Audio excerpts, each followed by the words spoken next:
Everyone, आज के इस वीडियो लेक्चर में हम प्रोटीन्स के बारे में ही पढ़ेंगे। बायोमोलिक्यूल्स चैप्टर में का ये 11th वीडियो है। 10 वीडियो इससे पहले हमारे चैनल पे इस चैप्टर का ऑलरेडी पढ़ाया गया है। तो proteins are the complex nitrogenous organic molecules which are essential for growth and maintenance for body. ठीक है, प्रोटीन क्यों एसेंशियल है? ग्रोथ और मेंटेनेंस के लिए बॉडी का। ठीक है, proteins are polymers of alpha amino acid. Protein जो होते हैं अल्फा अमीनो एसिड के पॉलीमर्स होते हैं, यानी कि मोनोमेरिक बहुत सारे अल्फा अमीनो एसिड जब ज्वाइन होते हैं, they are connected to each other by peptide bond और पेप्टाइड लिंकेज। पेप्टाइड लिंकेज के थ्रू लास्ट वीडियो जो हम पढ़ाए थे उसमें पेप्टाइड लिंकेज को समझाए थे। ठीक है, पेप्टाइड बॉन्ड पेप्टाइड लिंकेज कैसे जुड़ता है देख लीजिएगा। पॉलीपेप्टाइड में क्या होता है, जिसमें कम से कम मतलब 10 से अधिक अल्फा अमीनो एसिड प्रेजेंट होते हैं, उसको polypeptide more then 10 alpha amino acid polypeptide कहते हैं। और ये polypeptide more than 100 amino acid, 100 से अधिक अमीनो एसिड जिसमें प्रेजेंट होते हैं, और मॉलिक्यूलर मास 10,000 यूनिट होता है। मॉलिक्यूलर मास कितना होता है? 10,000 यूनिट। उसको क्या कहते हैं? प्रोटीन कहते हैं। एक्सेप्शनल केस आपका इंसुलिन है। ठीक है, इंसुलिन क्या है? प्रोटीन है, और इसमें सिर्फ 51 अमीनो एसिड कंटेंट्स होते हैं। और अमीनो एसिड जो है वो क्या कर रहा है? More a polypeptide more than 100 amino acid residues having molecular mass higher than 10,000 unit is called protein. लेकिन इंसुलिन में 51 होते हुए भी ये प्रोटीन ही है। ठीक है, लेकिन एक्सेप्शनल केस है। अब प्रोटीन का हम देखेंगे क्लासिफिकेशन ऑफ प्रोटीन। तो इसको जो क्लासिफाइड किया गया है, दो पार्ट में इसको फर्दर क्लासिफाइड किया गया है। एक होता है आपका फाइब्रस प्रोटीन और एक ग्लोबुलर प्रोटीन। फाइब्रस प्रोटीन का स्ट्रक्चर कैसा है? Thread like structure. कैसा स्ट्रक्चर है? थ्रेड लाइक स्ट्रक्चर है। और ग्लोबुलर प्रोटीन का स्ट्रक्चर है स्फेरिकल शेप है। ठीक है, अब है structure in polypeptide chain run parallel, ये पैरेलल चलता है, and are held together by hydrogen and disulphide bond. Hydrogen bond के थ्रू ये जुड़ा रहता है, या डाइसल्फाइड बॉन्ड के थ्रू जुड़ा रहता है। ठीक है, और इसमें क्या है? Polypeptide polymers. ये जो आपका फाइब्रस प्रोटीन है ये इनसॉल्युबल इन वाटर, ये पानी में नहीं घुलता है, इनसॉल्युबल है। और ग्लोबुलर प्रोटीन जो है ये सॉल्युबल इन वाटर, ये पानी में घुलनशील है। ठीक है, अब आप बात करें फाइब्रस प्रोटीन का, तो कैराटीन, मायोसिन, ये एग्जांपल इसके हैं फाइब्रस प्रोटीन के। इंसुलिन और एल्बुमिन जो है ये ग्लोबुलर प्रोटीन के एग्जांपल्स हैं। अब कैराटीन जो है जैसे मान लीजिए हेयर में पाया जाता है, मायोसिन मसल्स में पाया जाता है, ये सब चीजें हैं। अब पहले यहां से लेकर यहां तक अपने कॉपी में नोट करें, वीडियो को पॉज करके थोड़ा साइड हो जाए। आप नोट कर लिए होंगे। तो अब देखते हैं आगे कि अब आगे जो क्लासिफिकेशन है, फिर स्ट्रक्चर ऑफ प्रोटीन भी आज की क्लास में पढ़ेंगे, और इसी क्लास में हम प्रोटीन को पूरा पढ़ लेंगे, और फिर नेक्स्ट क्लास में नेक्स्ट टॉपिक लेंगे बायोमोलिक्यूल्स का ही। पूरा ऑर्गेनिक का 4 चैप्टर अभी तक पढ़ाया गया है, और ये 5th चैप्टर है। अब देखेंगे हम लोग स्ट्रक्चर ऑफ प्रोटीन। क्या देखेंगे? Structure of protein, structure of protein can be studied. The structure of protein can be studied at different 4 level. अलग अलग 4 लेवल में इसके स्ट्रक्चर को स्टडी किया जाता है, डिफरेंट 4 लेवल। ठीक है, आपको पहला मिलेगा आपको प्राइमरी स्ट्रक्चर। ठीक है, प्राइमरी स्ट्रक्चर, फिर मिलेगा सेकेंडरी स्ट्रक्चर,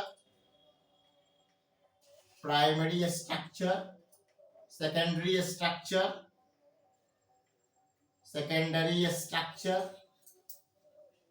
टर्शियरी स्ट्रक्चर और क्वाटरनरी स्ट्रक्चर। इस तरह से हम सब पढ़ेंगे आज की क्लास में। Tertiary structure, quaternary structure. ठीक है, क्वाटरनरी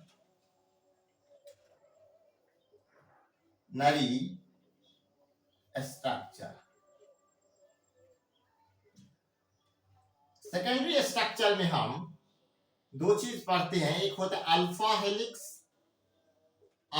हेलिक्स स्ट्रक्चर और दूसरा होता है beta pleated seat structure. Beta pleated seat structure, ये दो चीज हम लोग पढ़ते हैं। यहां तक ये समझेंगे। 4 लेवल में हम लोग स्ट्रक्चर ऑफ प्रोटीन पढ़ेंगे। तो इसमें क्या होगा, सबसे जो पहला है दैट इज प्राइमरी स्ट्रक्चर, उसके बारे में ये समझ गए। 4 लेवल में हम लोग पढ़ेंगे। तो पहला जो है प्राइमरी स्ट्रक्चर, उसके बारे में थोड़ा सा बात करें। प्राइमरी स्ट्रक्चर किसके, प्रोटीन। इसमें क्या है, तो इसमें है कि describe the sequence of primary structure. It describe the sequence of, ये क्या डिस्क्राइब करता है, किस चीज का वर्णन करता है, सीक्वेंस ऑफ अमीनो एसिड के सीक्वेंस का को डिस्क्राइब करता है। Sequence of amino acids connect together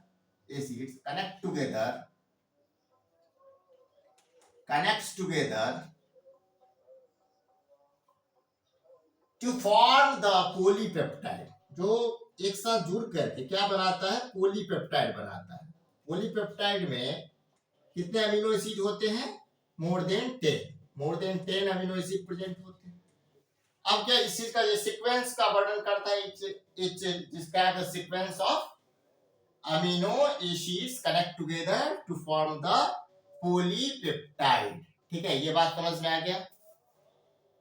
अब इसमें और कुछ पॉइंट्स हैं, हम बता रहे हैं धीरे धीरे। पहले क्या है, तो प्रोटीन में है 1 और मोर पॉलीपेप्टाइड चेन। प्रोटीन में जो है वो एक पॉलीपेप्टाइड चेन भी हो सकता है या एक से अधिक हो सकता है। प्रोटीन में है 1 और मोर पॉलीपेप्टाइड चेन। प्रोटीन में है 1 और मोर पॉलीपेप्टाइड चेन। प्रोटीन में है 1 और मोर पॉलीपेप्टाइड चेन। प्रोटीन में एक या एक से अधिक पॉलीपेप्टाइड चेन हो सकता है। ठीक है, दूसरा क्या कह रहा है, दूसरा पॉइंट में कि each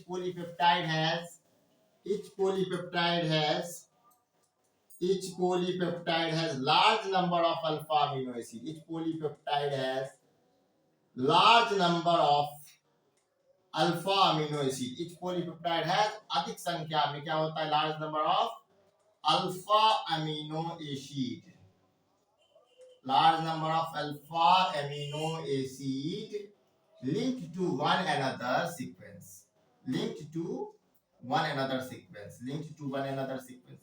अब कैसे लिंक होता है पता ही है आपको, पॉलीपेप्टाइड पढ़ाए थे, link to one another sequence.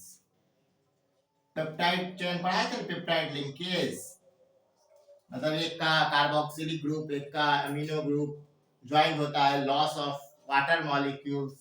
तो अपना जो large number of alpha amino acid contain होगा, पता ही है, कम से कम 100 है ना, उससे अधिक तभी प्रोटीन होता है। एक मात्र दो एक्सेप्शन है, एक दो, जैसे इंसुलिन हो गया, इसमें 51 अमीनो एसिड होता है, तो वो भी तो कम संख्या नहीं होगा, 51 भी, और बाकी तो 100 के एबव, मोर देन 100 अमीनो एसिड कंटेन करते हैं।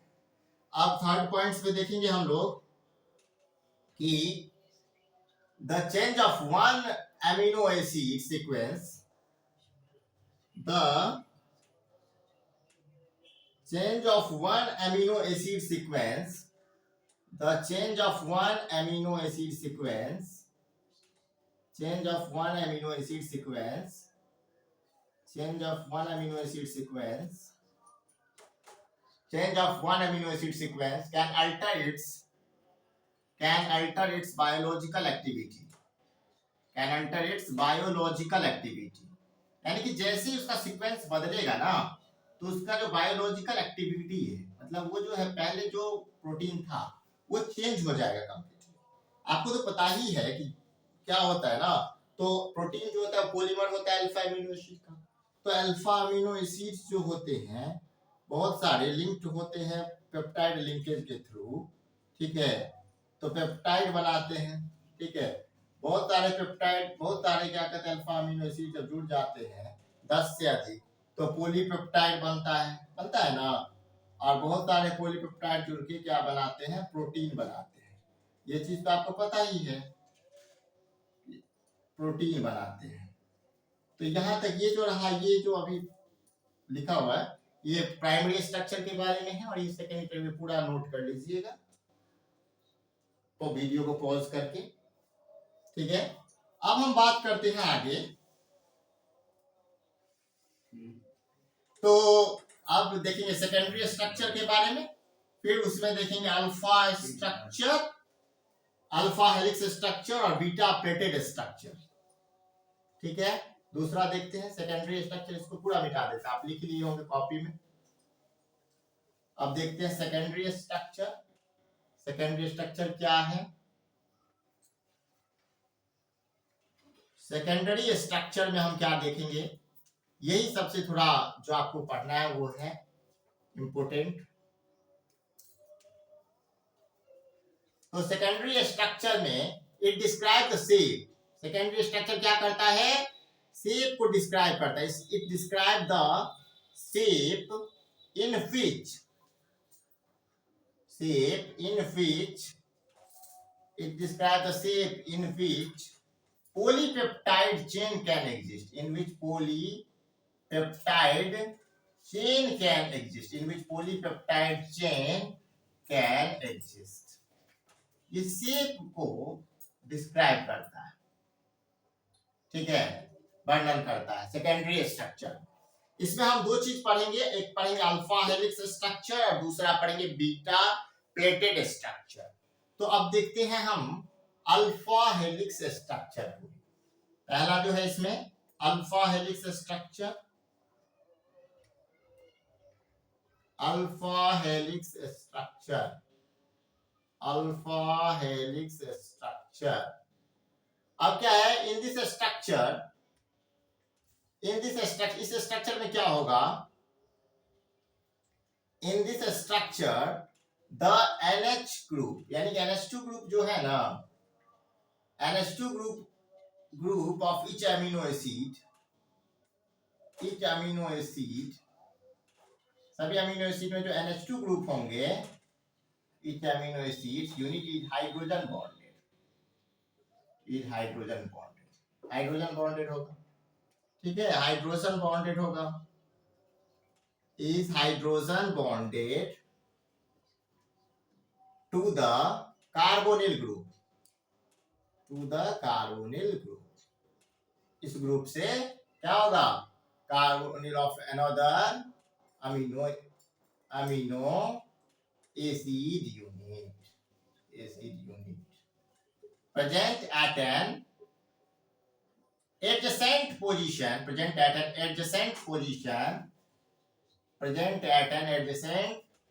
twins of helix। देखिए क्या होता है, कैसे होगा, देखो इसमें जो है वो इस तरह से स्ट्रक्चर होता है, इस तरह से। ठीक है, यहां पे होगा कार्बोनिल ग्रुप, इसको हम एक और बनाते, दूसरा अनदर पॉलीपेप्टाइड है ना, और यहां पे हो जाएगा आपका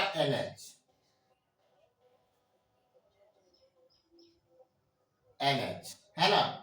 अब ये जो है कार्बोनिल में O और ये जो है H, इन दोनों H और O के बीच में कौन सा बॉन्ड बनता है, हाइड्रोजन बॉन्ड बनता है ना, ये एक बॉन्ड बन गया।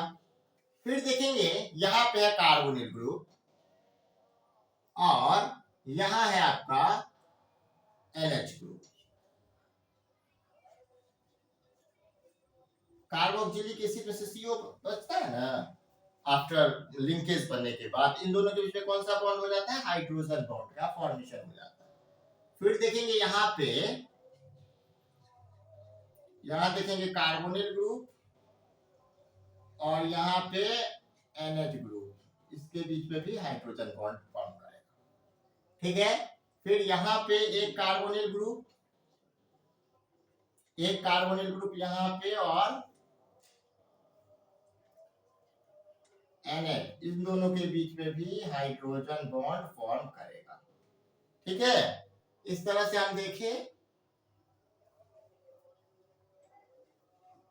बना हाइड्रोजन बॉन्ड फॉर्म किया। तो हाइड्रोजन बॉन्ड किस के बीच में फॉर्म होगा?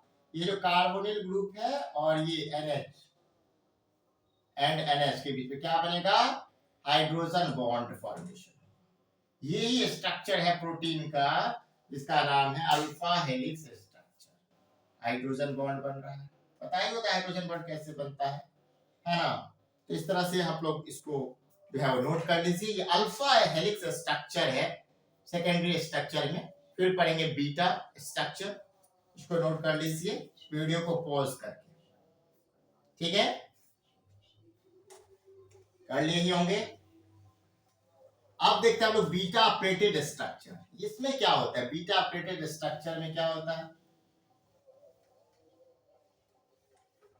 Beta pleated structure.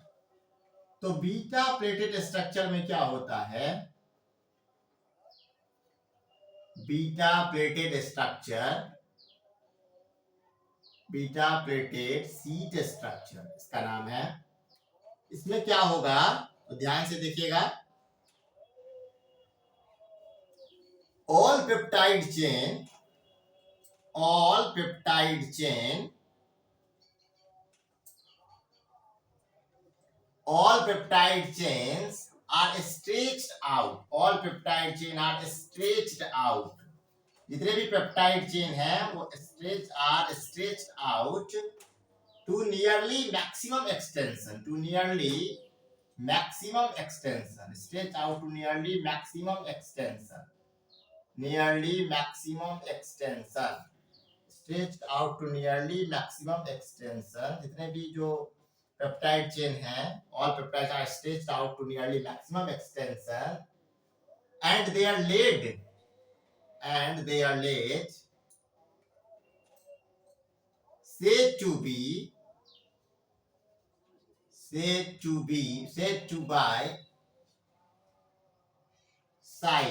said to by side which are held together by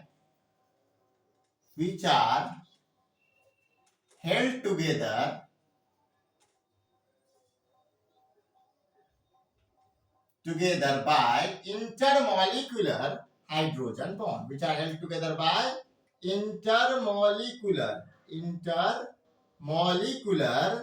hydrogen bond, which are held together by intermolecular hydrogen bond। ठीक है, ये बात समझ में आ गया होगा।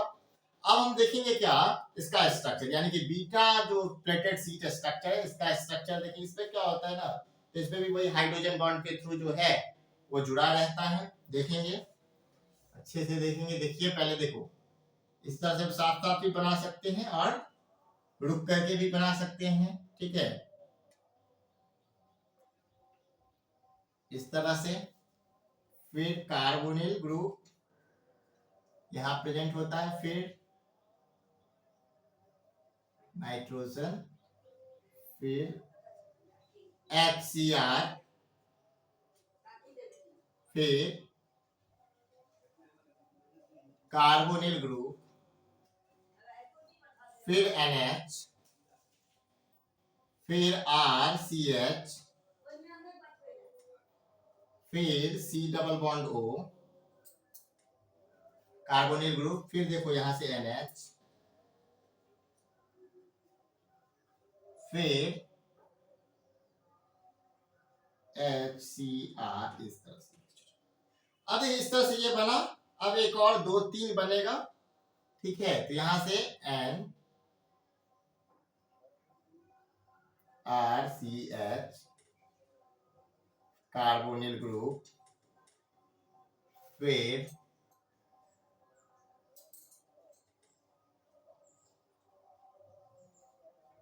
NH,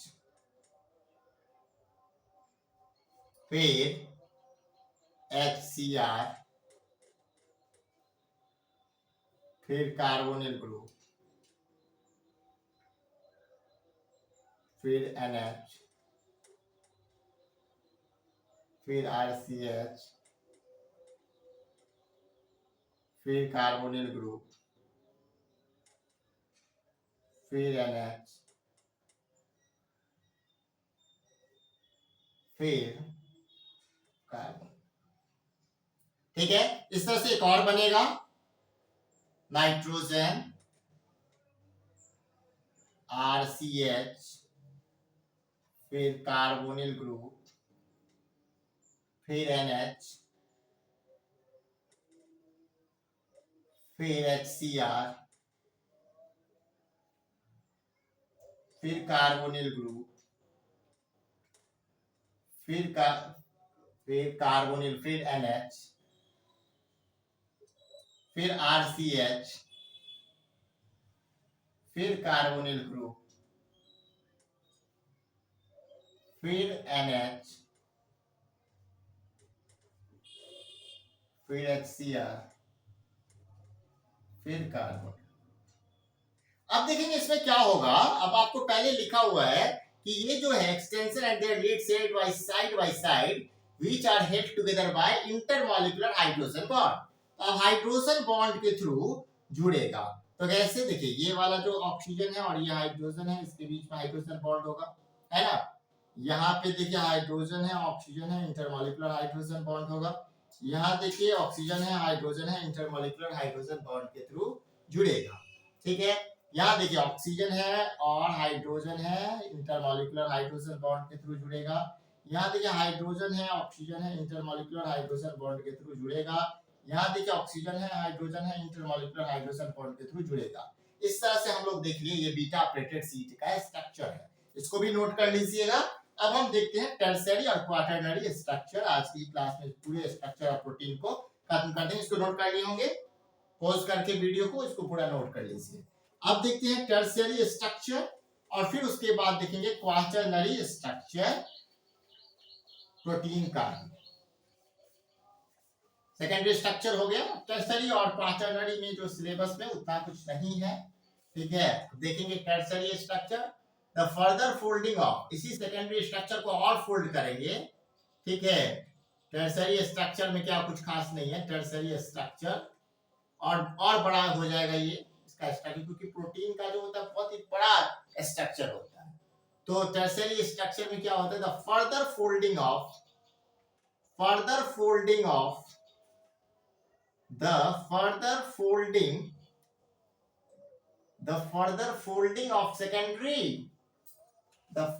secondary structure of protein is known as tertiary. Proteins is known as tertiary structure. ठीक है, further folding of secondary structure of protein is known as tertiary structure. कोई डाउट? ये जो है वो सिलेबस में भी इसका स्ट्रक्चर नहीं है, क्योंकि ये बहुत बड़ा होते जाएगा, धीरे धीरे कॉपी से भी बाहर हो जाएगा। फोर्थ है quaternary structure.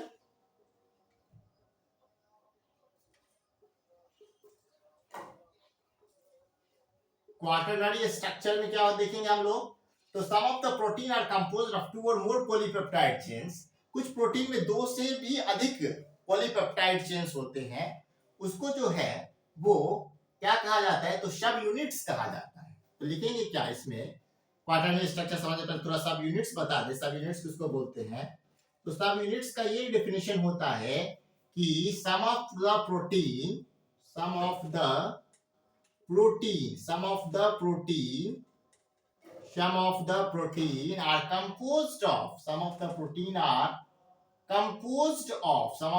are composed of 2 or more polypeptide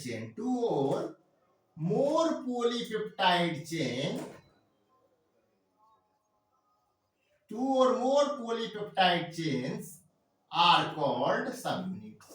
क्या बोलेंगे उसको, सबयूनिट्स बोलेंगे, are called subunits. ठीक है, और the arrangement